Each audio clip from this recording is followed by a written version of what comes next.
Everyone told Rachel not to buy the house. It's cursed, the real estate agent had joked nervously, flipping through her clipboard with trembling fingers. Old people stuff. You know, superstition.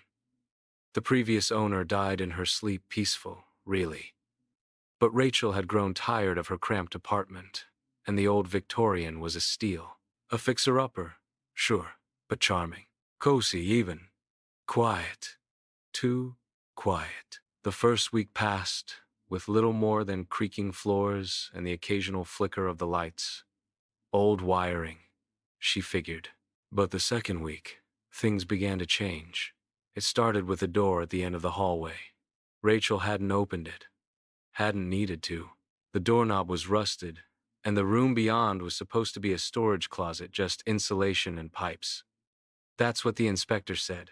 But every morning, it was cracked open. Just a sliver. Enough to see blackness. She closed it, locked it, wedged a chair against the handle. Still, the door opened. Then came the footsteps. Not heavy, not loud, just soft thuds across hardwood, late at night.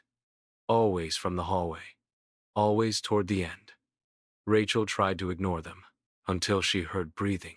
One night, just past midnight, she woke to its shallow, wheezing breaths, coming from the corner of her bedroom. She didn't move, didn't breathe.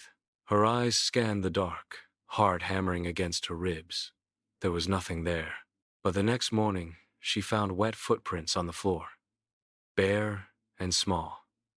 Leading out of her bedroom, down the hallway, and into the open door. That was the first time she heard the whisper. Come in. It was soft, childlike, echoing from the end of the hall. Rachel moved out 2 days later, but not before she opened the door. Not before she saw what was inside. Not before she realized there was no closet, only stairs, descending into pitch black, and at the bottom, something waiting, something that smiled.